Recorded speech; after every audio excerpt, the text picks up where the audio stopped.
Welcome back to Video Champions. I'm Howard Wolpoff, your host. This is brought to you by Teal, the agency. And I'm happy to have with me my co-host, Andrew Cardy. Andrew, welcome to the conversation today. Thank you very much, Howard. Nice to be here with you. Well, let's jump in with video, with podcasting, with any type of medium, with selling. It's all about storytelling. Yes. So how does that really play out in your mind with some of these aspects? Yeah, well, I mean, I think Howard, everybody is drawn to a story, and a story, a well-told story, I should say, is a real easy way to connect all of the senses, all of the emotion, and that's how a product, that's how an idea, that's how a movement is created and move forward. And so whether it's a brand, whether it's a podcast, whether it's what I do with the visual medium, if you can tell a story with those tools, the audience that you're targeting will respond. They have to. That's how we're made. Absolutely. It really does resonate and gets that message very much easier to people to understand. And we have a great guest to continue this conversation with us. Her name is Maria Liberati from the Art of Living Prima Media. And Maria, welcome to our conversation today. Thank you for having me. Well, we're glad you're here, and you really have a vast career. You've had your hands in so many different things. How did it lead you to podcasting?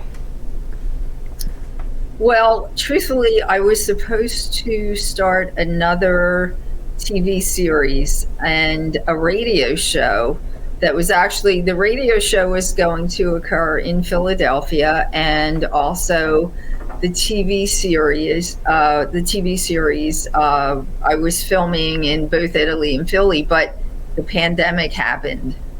So I was kind of stuck. I couldn't go anywhere. All the studios were closed down, and I couldn't, obviously go to Italy and all that. And it's like, wow, what do I do now? And I'm the type of person that I do like to keep working and, keep going. So I sat down and just kind of started thinking, what am I going to do? And I had started researching podcasting and was kind of afraid to jump in because I had never done it, although it's similar to radio and TV. But I decided, hey, I'm just going to jump in, and I did it from my own location. And that was, what kind of how and why I started podcasting, and I've grown to really love it. I do love the storytelling aspect that you just mentioned, and being able to connect with people. And it's so, I don't know if the right word is informal, but I like it even more than TV, because with TV there's all kinds of things involved. But when you're doing a podcast, it's a little more, I guess the word is real, and I feel like I can connect with people in an easier. What goes into a really good podcast episode? I'm sorry, what's that? What goes into a really good podcast episode in your eyes? Well, first of all, a lot of research. It does take a lot of research. I think it looks easier than it is, I should say. So a lot of research to make an interesting guest and an interesting segment. And, of course, you don't have to have a brain surgeon to make an interesting guest, but a good story, something that's very an interesting fact or an interesting story. Sometimes I like to do things that maybe a lot of people bring out facts and things that a lot of people may not be aware of, like historical things and telling stories. So I think that's what, really makes an episode a really good episode, and one that people want to listen to, besides being the crazy Instagram thing that you have all the followers and all that craziness, which I know that's out there, but I think it's just all about good storytelling, really, and telling something interesting. Yeah. Maria, I think one of the things that is very interesting to me about you and your story, as I've been able to see it so far, is that background in cooking and that love and that very clear passion for cooking. Can you share a little bit about, like, how do you incorporate storytelling into that love of cooking? Like, are those two connected? Did one find the other? Yes, that's a really good question, and I get that question all the time. I get people asking me because I actually was modeling internationally, and I found my way in Europe because I was looking for I was modeling in Italy, and then kind of trying to discover my family history as well.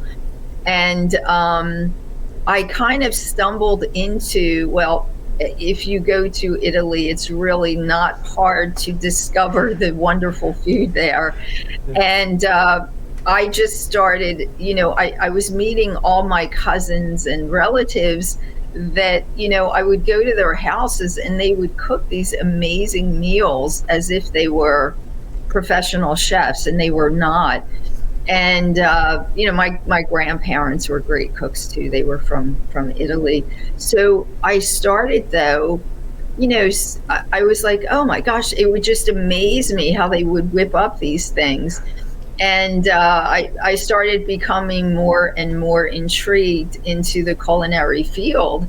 So I ended up studying at my family did have a winery in the mountains of Abruzzo, and they made their own cheeses and wine and bread and things like that. So I ended up kind of studying a little there and spending time there.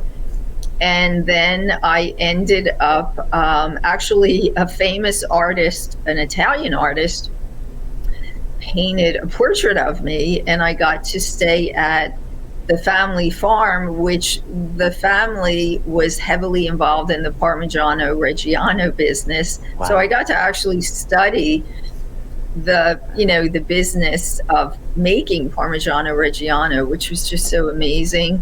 And then I did end up going to culinary school in Italy and studying with some amazing chefs, just being able to spend time at different, they call them trattorias, they're kind of informal, they're restaurants, almost kind of like a version of our diners, but they're not diners. And I actually, a lot of other restaurants, even some high-end restaurants, I got to spend time with different chefs and studying with them and going to culinary school. And then I decided to do a book, but I didn't, we're talking about storytelling here and how that connects you with people. And it's so true because when I decided to do a cookbook, I really felt that, okay, putting recipes in a book is great, but what does that say? What does that, say about you? It just doesn't, there's nothing there. At least it's something I wouldn't really be that interested in. And I just felt that a way to really connect me and my stories that I had from my life in Italy, because I lived there for about 20 years, was to connect the recipes with, the stories that I had.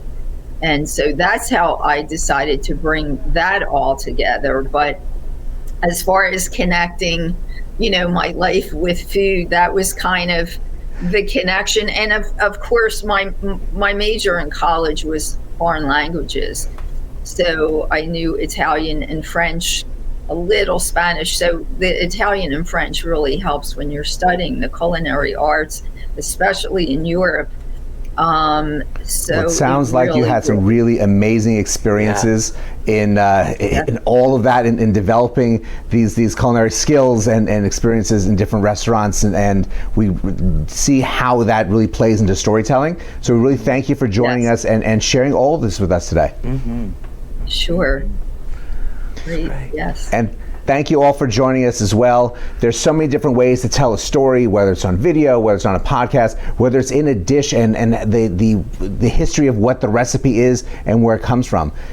Storytelling is a very powerful medium, and it's something that I'm sure that you are incorporating day to day. Go out, have a great rest of today, and we will see you next time.